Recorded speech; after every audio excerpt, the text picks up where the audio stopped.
Yeah. FBI, you want to eliminate the FBI? FBI, CDC, IRS, ATF, Department of Education, and we're just getting warmed up. Ukraine, end it or let End it. This is the moment where we, the people, say we can handle the truth about what happened with the origin of COVID-19, the truth about government censorship via tech companies to do it, the truth about the Hunter Biden laptop and the bribe from Ukraine and from China, the truth about Jeffrey Epstein. Would you exonerate Trump?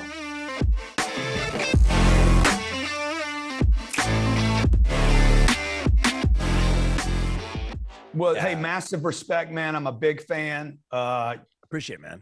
Yeah, really, really, like you inspire me tremendously to become, to reach for my full potential. Let me give you a proper introduction. American business leader, New York Times bestselling author, founder, CEO of a company that developed, 5 drugs, about that? Yeah, 5 are FDA approved, yep. Yeah, in 2022, you founded a company called Strive, which is a equity asset management company. You compete with BlackRock and State Street and Vanguard. Just competing with giants like that had to get you ready for this thing that you're competing with now. Harvard Law School graduate and 2024 Republican nominee for President of the United States of America. Phenomenal, man. I appreciate that, brother. Thank you. You're able to see me too, by the way. I can see you. Perfect. All right, Perfect. man. So I'm excited to talk to you. I've been excited to get right into it. So you tell me, and we'll go where you want. Look, you're emerging as a 2024 GOP star, and working with your group. I just asked my staff. I said, how easy were they to work with to arrange this? And Annie said, well, what do you mean? I said, no, compared to the other groups that we've worked with. And she said, you guys were so pleasant to work with. I appreciate that. We try to pick people who don't take themselves too seriously. Look, I'm going to be really honest with you. I don't believe in boasting, but I also don't believe in false humility either. I was pretty confident when we started this campaign that the message was really going to take off. The rest of the world seemed very skeptical of it. And my experience for that was traveling the country over the last 3 years, speaking the truth. And, you have a lot of people in politics who end up becoming super PAC puppets. And I don't say that disparagingly against them. It's just how the system works. So what does that mean? What is a super PAC? Because I don't know the game here. Yeah, I mean, it's not a term that you'll hear in politics either. It's kind of one that I made up, but it kind of describes what's going on, which is there's a mega donor class that determines who should and shouldn't run. They're the gatekeepers, typically even who gets in the race. You take a tin can, hat in hand, ask for permission to run. That comes with strings attached with what you can say on the hard issues. On the easy stuff, everybody's pretty aligned, who can, have a pissing contest on who says the most anti-woke thing they can say. In a Republican primary, that's par for course, and that's fine. And I wrote the book on wokeness, right? I wrote Woke Inc. And so I share most of these convictions that others have adopted. But on the hard issues, right, in terms of how do we actually end a war in Ukraine that we should not be in, which becomes a no-win war, that we're on track to create another Vietnam? We got to roll up our sleeves on the climate cult, on electric vehicle subsidies. I mean, let's get to the tough stuff. You're saying because they're connected to the super PAC, they can't hit the Ukraine issue, the January 6th, the bank bailouts, the persecution. Yeah, if you're dependent on mega donors for your buttering your bread, you're restrained in what you can say. How important is that the people get involved in this cycle? Critical. I think that I understand all the reasons why people want to be disengaged, right? I mean, we have a broken system. We're riding broken rails, the electoral system and otherwise. But that's why we need a freight train. I think that's why 2024 has to be a landslide. This cannot be small margin. I was having a conversation earlier today, actually, and I want to put an optimistic note on this, right? We live in a moment where we are repeatedly lied to. And I think this is the moment where we, the people, say we can handle the truth. You ever watch that movie, A Few Good Men? Yeah. You can handle the truth. That's Jack Nicholson. No. Jack Nicholson represents the Joe Biden view, the Anthony Fauci view, right? We have to tell a noble lie. You need me on that wall, is what he says. No, we don't need you on that wall. And yes, we can handle the truth about what happened with the origin of COVID-19, the truth about what happened on January 6th, the truth about government censorship via tech companies to do it, the truth about the Hunter Biden laptop and the bribe from Ukraine and from China, the truth about Jeffrey Epstein, the truth about the Nashville shooter, you name it. publish that manifesto. I'm going to Nashville tomorrow to call for the police to release that manifesto. We can handle the truth. And that's in part what the American Revolution was about. And so the positive view of this is we live in a unique moment, right? There are rare moments in human history. I think we live in a 1775 moment. That's what I think 2023 is. It's a 1775 moment where there's electricity in the air, and all the reasons we have to be despondent. The answer is no, you don't hide from the electricity in the air. You go outside, you catch it, you do something with it. Do you want incremental reform working within the system we have? Do you want incremental reform, or do you want revolution? And I stand on the side of revolution, the American Revolution, and we are blessed to live in moments such as these. And if we wake up to that and say, no, we're not just going to disengage, go into our clamshell and hide, but no, we are about to actually rise up as a people for the good, for the ideals that make us American in a good way, in a way that engages in the not only the electoral process, but exercising our voice as citizens. Boy, is that an opportunity that we have. And I think that's the moment we live in. So you said something about donations even control or manage or decide where you're at on a stage during a debate. I mean, criteria like that are designed to keep, newcomers and outsiders out. I'm an outsider, but we've shattered it. And even I think former professional politicians and vice presidents, et cetera, haven't hit it yet. There's a special class of political fundraisers that get a cut of what they raise, up to 10% of what they raise for you as a bundler or whatever, they get to keep it. Well, my view is, why do I want to pay some member of a cartel to do that when everybody could do it? Honestly, anybody here who's good at selling a message and raising funds, join that for us. You get to keep 10% of what you raise for us. I say if some political cartel is doing it, might as well open that up to every citizen to be able to do the same thing. That just launched recently. Again, you go to that website, Vivek2024.com, you raise $100,000, you keep $10,000. And people say, oh, isn't that wild? No, actually, that's literally how the system works right now.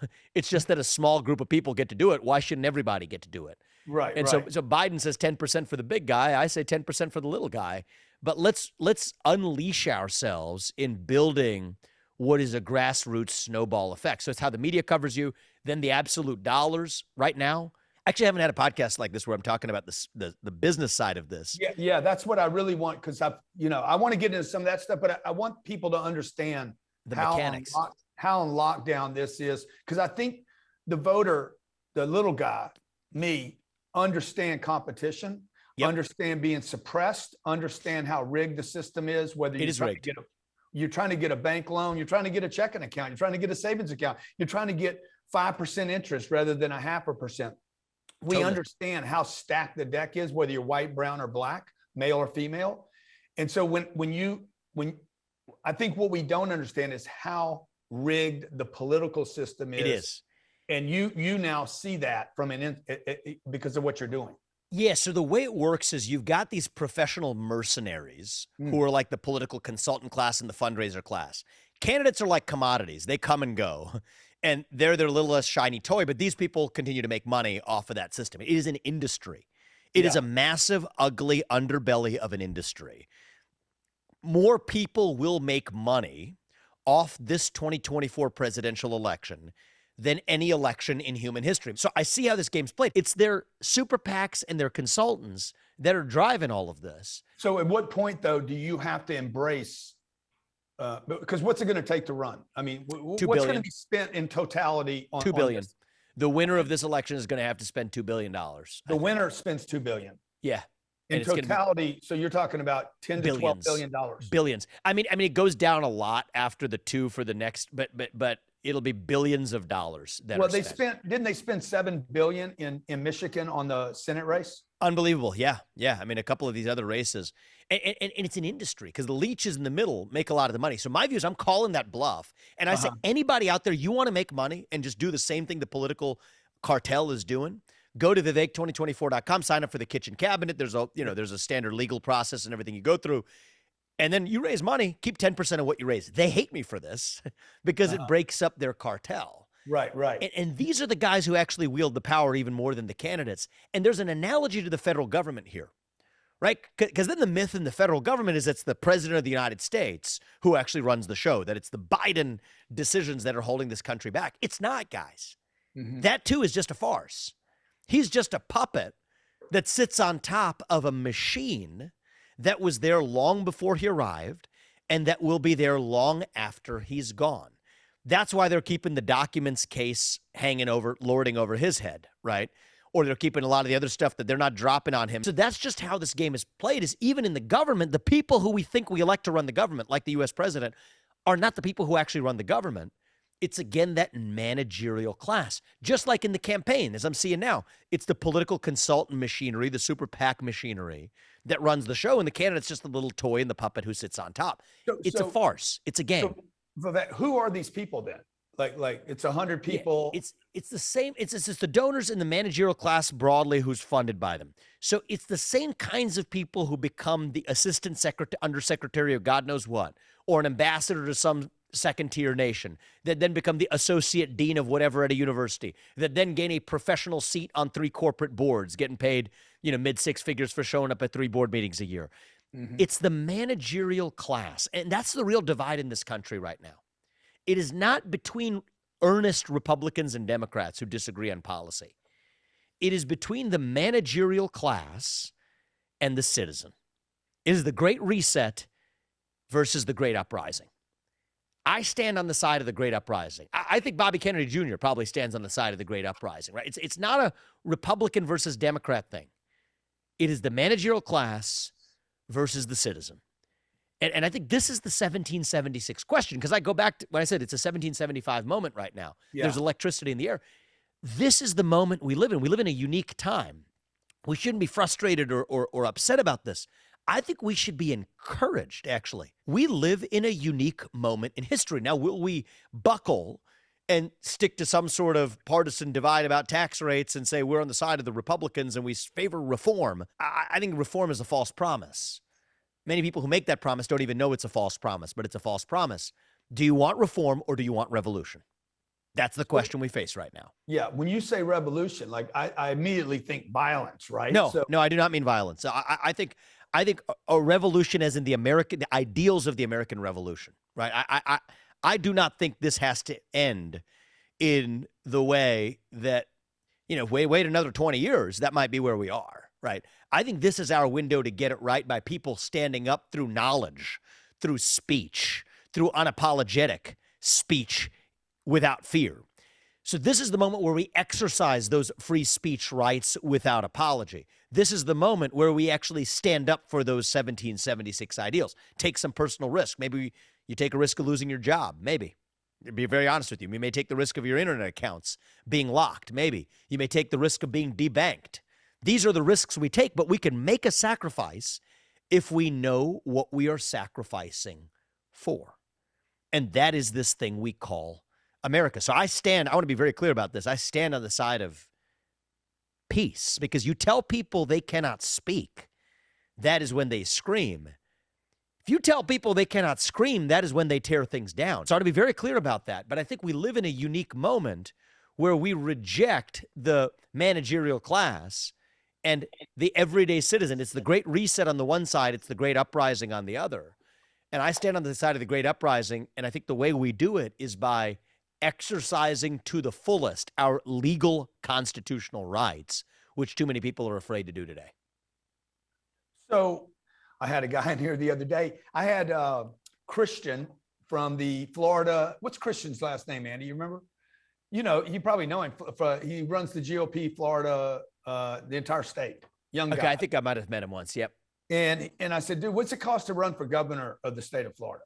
He said $130 million. It's nuts. It's nuts. I mean, this thing should not be an industry the way it is. It makes me mad. Honestly, people volunteering would be amazing too, right? I think volunteers are powerful if they're actually invested in the cause. So, I mean, you go to that same website, you sign up. Absolutely. We will use volunteers to spread this message. And that's not, in my case, it's not talking about me, because this isn't about me. Yeah. It's talking about our actual message of truth. Spread the truth. There are 2 genders. Fossil fuels are a requirement for human prosperity. Reverse racism is racism. An open border is not a border. Parents determine the education of their kids. Capitalism lifts people up.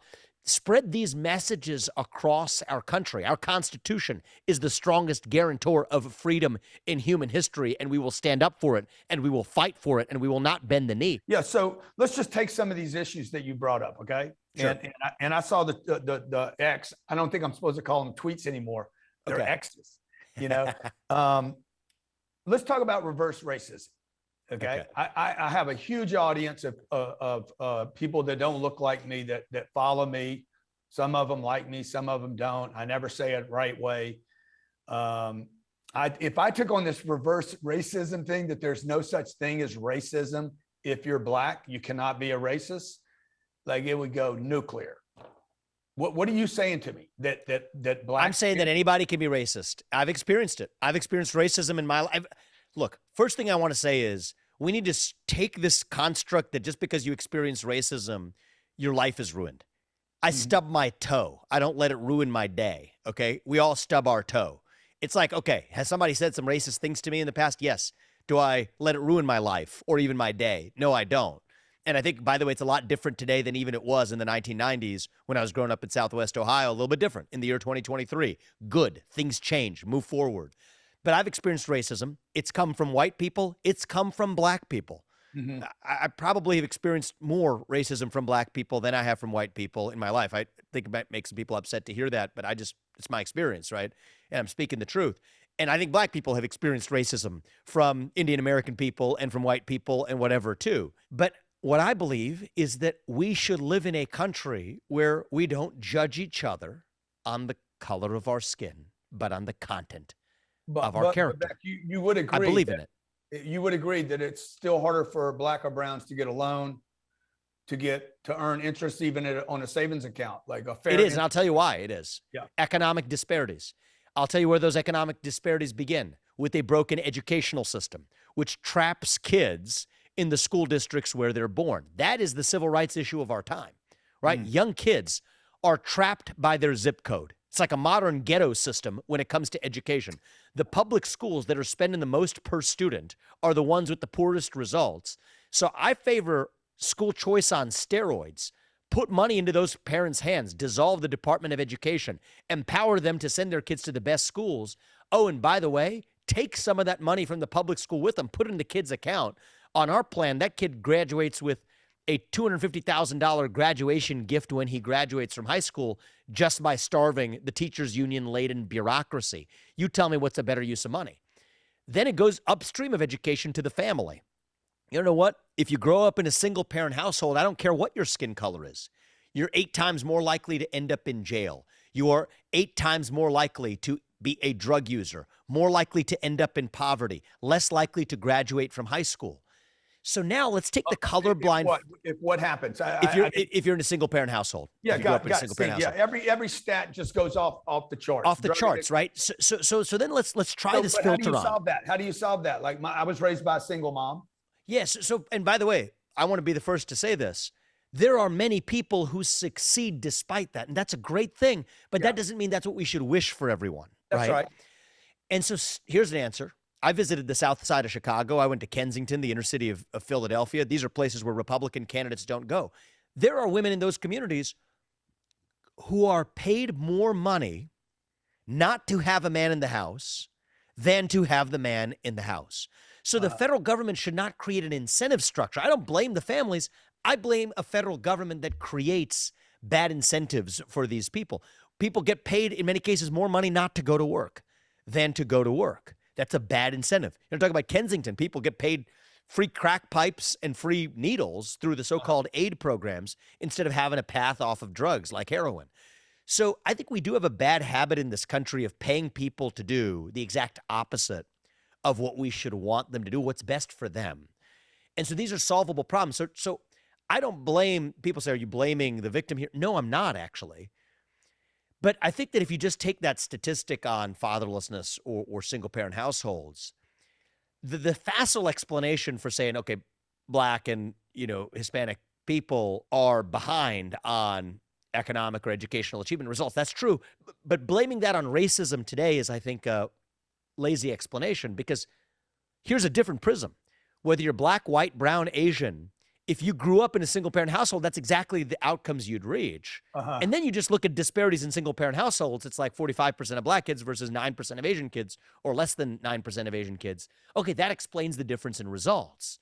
And so we should want to fix that for all kids, regardless of their skin color. But how do you fix it? How do you keep that man from leaving? Yeah. So part of this can't be fixed by the government. Yeah. You got to be really honest about that. The government can stop subsidizing it. Educational system is a big part of this too. You allow those parents, either dual parent or single parent, to send their kids still to the best school they can. They can't do that today. They're stuck in the awful school where it reinforces the same culture. So the government can't fix everything. I think we got to be really careful about falling into that trap. We don't want the federal government fixing everything. But the federal government can get out of the way and can actually empower people to make their own choices in a way that they're not economically empowered to do today. The rest of it's going to have to come from culture, frankly. People like you, pastors, coaches, teachers. The national revival is going to require everyone to do their part. We each have to play our roles, but there is a role for the president to play. It's not more important than everybody else's. It's just another role. Look, so much of this I agree with. Kill the FDA, get rid of the FBI. We can handle the truth. I think the American people deserve to know the truth. Like so many, but when you say like the single mom in Kensington, okay, are you saying she's being rewarded right now to manage the 3 kids without bringing the husband back? Or what I'm saying is you actually get more payment if you actually have that single parent household, rather than a man who's in the house but not earning as much as the federal government would give you instead. So there are many people in that situation that literally get more aid because of the circumstance they're in, rather than having a working father in the house, because of the way the math works, that he might not be bringing enough money to actually make up for it. So you end the aid, and how does that solve that problem? Well, I think, first of all, you don't create the incentive structure in the first place. And I think a lot of that came from a cycle of being trapped in those schools. Why is that dad not earning that money despite working hard? It's because he was trapped in a poor educational system that gave him those poor outcomes. So there's no silver bullet, right? It's not that like, oh, taking away the aid is the magic solution. In the short run, without any other solutions, yes, that could actually leave people in an even worse spot. But note the way I talk about it, it's part of a comprehensive vision of also, so combine that with this, right? Take a real family. Imagine now that they now have ability to send their kid to that better school, a private school or charter school. I've been really specific about this elsewhere, so I might as well be here.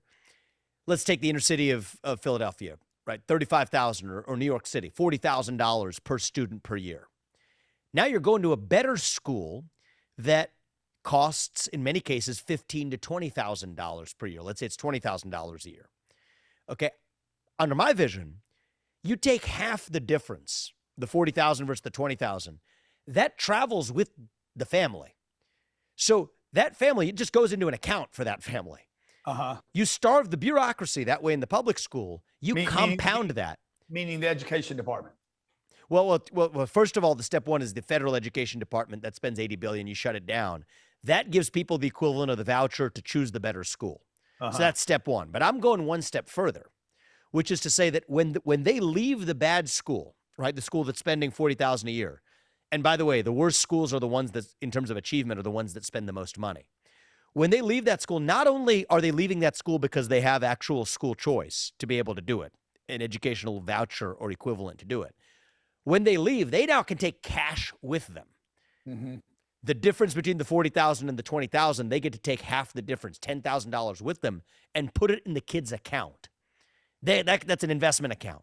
When that kid graduates from 12th grade, if that's just invested even normally, that's $250,000 in that kid's account when he graduates from 12th grade. Right? That's a good graduation gift. Imagine you growing up in the inner city, you got to not only go to a better school, but you actually have a $250,000 graduation gift when you graduate. It's not even close what's a better use of money. The reason we don't have it is the teachers' unions are dead set opposed to it, because that is the bureaucracy that we need to starve. And so to me, this is where a lot of the wokeness in schools come from, is they'll say, oh, no, math is racist. 2 + 2 = 4, that's math. No, that's not racist. But what might be racist or inequitable is failing to teach a bunch of poor black kids how to do math, or to keep them home for an entire year, where a bunch of kids who went to those charter schools and private schools during the pandemic still got a full year of school. We're never going to fix that inequity. And so they blow what I call woke smoke to deflect accountability for their own failures. And so I'm calling that bluff, but I want to do it not just to name and shame people, but because there's actual solutions we can bring to the table to deliver that economic empowerment. Not all of this is going to be done by the government. Some of this is cultural, and I think that hurts to talk about. I think we've got to speak about the hard truth. We've got to fix certain failing cultures in our inner cities as well. A culture of victimhood, a psychological culture of failure. That's part of this too. And that's not just the U.S. president's job, though the president can be a national symbol of character, but it's going to require cultural leaders in other spheres of our lives, parents, teachers, coaches, people who provide inspiration through film, the way movies portray people. All of this is going to be an element of our national cultural revival, but the president has a role to play. Yeah. Would you support ending these bad schools, like terminating their funding and teachers working there? Like if they don't. Yes. Yes. Meritocracy. Do we have enough schools in the country to support the students that want to go to the good schools? Yes, we do, actually. And the trap that we've created now is, just look at what happened in Pennsylvania recently. You had a Democratic governor, Josh Shapiro, who pledged going in. And so here was the situation in Pennsylvania. They had excess cash lying around, literally excess money from COVID aid during the COVID pandemic. And he said, we're going to use that $100 million to turn it over to give people school choice. So they're not taking away budgets from the public schools. They're literally just giving poorer families, it's poor families here we're talking about, the ability to opt out.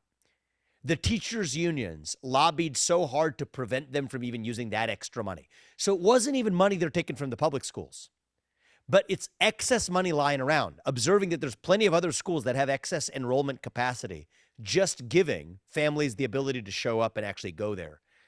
The unions got in the way of even that. And so that's how broken and rigged the system really is. Because you think about it, why do private sector unions, at least why is there a more colorable argument for that? It's you got the shareholders on one side and the CEO represents the shareholders, and then you got the unions representing the workers, and they're engaging in a negotiation. Here, nobody's actually representing the citizens and the taxpayers. Right. Because the guy who got elected, who's supposed to be representing them, only got elected because of the unions that actually contributed enough money to put him up there, that's then now negotiating with the unions on the other side. So you have the same party negotiating on both sides. It's rigged. And you know who suffers as a consequence? It's the kids and the families, especially poor kids and poor families as a result. Can the president influence the curriculums at the state levels? Only indirectly. And I'm a 10th Amendment absolutist, right? So I believe it's going to require good governors. The indirect way is to stop the influence that they're already having. So what the U.S. Department of Education does is they spend $80 billion a year, and they say you only get that money as a public school if you adopt these toxic racial and gender ideologies. And that's why the public schools do it. So many people think it's the school boards, and some of this does come from bad school boards, and I'm so grateful for parents who get engaged. But many of those school boards are really just responding. Qualifying for funding. To the incentives that were created for them. Exactly. So you kill the head of the snake. That's the U.S. Department of Education. Shut it down. That's a big part of how you influence it indirectly, is by stopping the toxic influence they already have. Whoever's receiving the 80 billion is going to resist that. Yes, exactly right. I mean, this is the deep state. This is exactly what we talk about. And this is where I'm a little different than Trump. I'm not blaming him. I think he was an excellent president, actually, to be clear. I'm learning from the foundation that he laid. Mm-hmm. He put Betsy DeVos on top. A good person. Good, she's a friend. You're good. I like the way you walk the lines, bro. I'm just speaking truth. I mean, I really love the guy. I voted for him, right? I speak. Yeah. I mean, he was an excellent president, right? So I'm not going to sit here and bash a guy who was probably the greatest president we've had in the 21st century. Him winning in 2016 was the single greatest thing that happened for this country to stop the inevitable Marxist march through our government and our institutions. So I'm grateful for that. Mm-hmm. But here's what I learned from it is he put Betsy DeVos on top and said, reform the Department of Education. It didn't happen. They're spending more money than ever because you cannot tame that beast, but you can slay it. Yeah, you can kill it. You can shut it down. Exactly. Mm-hmm. That is the right answer. And that comes back to that question. Do we want reform or do we want revolution? I respect the people who stand on the side of reform. But if you stand on the side of the American Revolution, the 1776 ideals, then we're on the same team. And I think we all have to look ourselves in the mirror and ask ourselves, how are we going to do our duty in playing our small part in reviving this country? And as ridiculous as it might have sounded for a 37-year-old outsider guy like me to say it, I honestly believe it, especially when I think about reaching the next generation, reviving national pride amongst young Americans. I honestly think I'm the best person to do it. Your pitch is strong, bro. I appreciate it, man. No, I'm serious. Like, it's hard to listen to you and not be. You're very charismatic. You extremely convincing. Right. Thank you, man. I appreciate that. And I think people are ready for a revolution. I think, this education thing, we took our kids out of schools 5 years ago, 6 years ago. They immediately improved by not being around the other kids and, frankly, the parents and the confusion. How old are they, if you don't mind me asking? They're 12 and 14 now. Okay. So they've been out of the system for 6 years. My family said, oh, they're not going to be socialized. I'm like, exactly. I don't want them into the around nonsense. Yeah. There's so much confusion. There's so much confusion in our system. So my older son's 3.5 now, and we're seriously, if you asked me before we had kids, would I have considered homeschooling? I would say no way. And yet that's exactly the option we're considering right now. The best thing we did for our family was to homeschool our kids. It was better for our family unit. Now, unfortunately, there's no government aid to support that.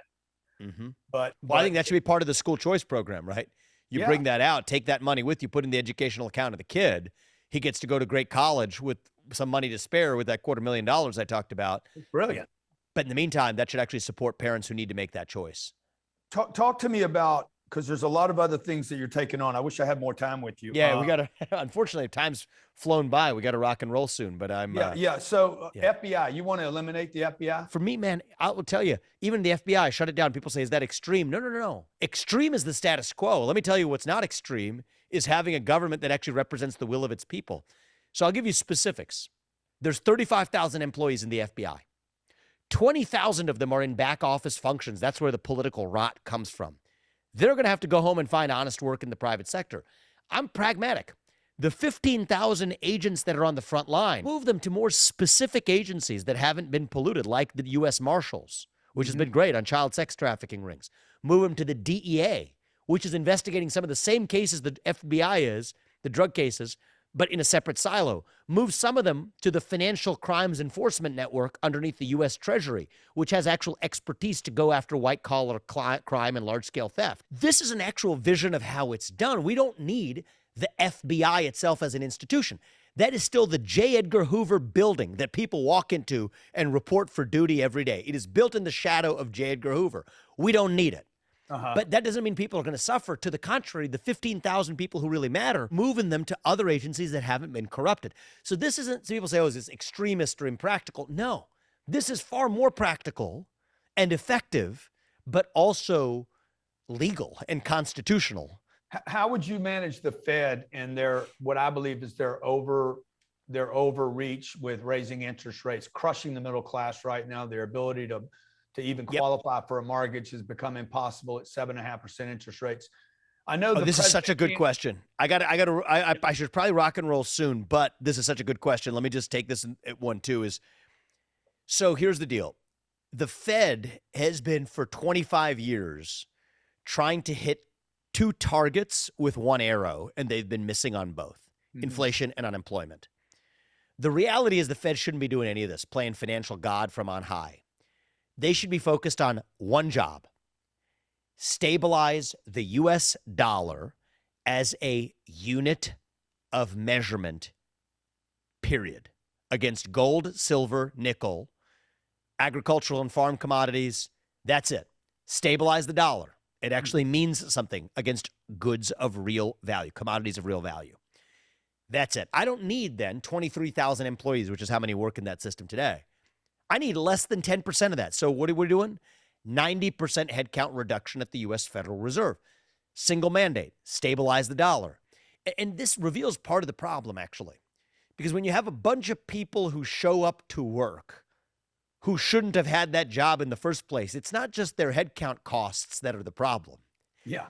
It's that they find things to do that actually are far more destructive than just having not existed in that bureaucracy in the first place. Plus, we'll save the headcount costs too. That's the way I think about it. And it gives you a sense for how I look at, the FDA and the SEC and otherwise in a very similar light. You said that, and I know you're running out of time, but Wuhan, you would want to know where COVID came from. I believe we now know where it came from. And now we finally do. 3 years later, I could have told you that in mid-2020. Yeah. But now we need to know the circumstances under which it was released. I believe there's a reasonable likelihood that there was some intentionality to it. Mm-hmm. I do. I think that China's intentionally flooding Mexican drug cartels south of our own southern border with synthetic materials that create fentanyl south of our own southern border, with Chinese chemists who live south of our own southern border, pumping fentanyl into our country across the southern border. It's happening every day. Now, here's the deeper questions we have to ask, right? If there was some intentionality to the COVID-19 pandemic, if they are intentionally, as they absolutely are, sending raw materials for synthetic fentanyl south of our own southern border, and then they're responsible for 90% or, maybe it's 80% of our pharmaceutical supply chain for many classes of drugs, who's to say that they won't lace that with the same fentanyl that they're lacing Percocet with that's crossing our southern border? Now, that sounds like the stuff of crazy conspiracy theories. But actually, if you're thinking about it logically, based on the truth, it's not that unthinkable if we escalate our tension with China. And I think that they're the ones escalating the tension with the Chinese spy balloons flying over half our United States. So these are the questions we have to grapple with. Mm-hmm. And these are not easy questions to grapple with. They're ugly. They're hard. But we, as I said at the beginning, we can handle the truth. There is no such thing as a noble lie. And I think we live in a moment where the people who lead the government and the managerial class in the universities and in corporate America and in the federal bureaucracies, they believe the public can't handle the truth. If we believe we can handle the truth, some of it might be ugly. Some of it might be uncomfortable, but the first step is just telling the truth again. Man, I really appreciate your time today. Just quickly, Ukraine, end it or let it go? End it. End it. End it. And you keep asking me these good questions. Would you exonerate Trump? What do you mean by pardon him? I mean, if he, would you pardon him? Oh, yeah. Absolutely. I've said that. I was the first person to say it. In fact, and I've written on the pages of the Wall Street Journal, here's the exact legal argument for why in both of those cases. Should they be pursuing him the way they are? No, absolutely not. This is a dangerous precedent in the United States. Do you think the last election was rigged? By big tech? Yes, it was. The Hunter Biden laptop story, if that had been allowed to be shared, Donald Trump would be the current president of the United States, no doubt about it. Where do you stand on abortion? Pro-life, without apology. And I think that I picked that up at St. X High School in Cincinnati. And I actually think more people are pro-life in this country than are willing to admit it. That's the other thing I will say. Yeah. And I have found that. And so I don't think this has to be this divisive issue we've made it out to be. Hey, look, when you're down in Miami, I'd love to support you down here and get my friends. I got a big audience and love to bring my friends out and have them listen to you. And anything I can do to help and support your staff. I love your message. I believe in it. I appreciate it. I'm going to have my team reach you. We might even be there this Friday. So let's talk offline on the team. The thing I'll say in closing is that we have been taught to believe that our diversity is our strength. Our diversity is not our strength. Our strength is what unites us across our diversity. E pluribus unum means from many, one. And I believe those ideals still exist in our country. I believe most of us share them in common. I believe we still have a window to work with where we together can revive them. 20 years from now, the ball game's over. But I think this is our last best chance to still revive those ideals of the American Revolution, revive that one nation under God. Hey, appreciate your time. Love to do this again. We have a big audience right now on X, so that was all of you guys listening. Your support means a lot to me. I do not take that lightly. It lifts me up. Appreciate you, man. Thank you.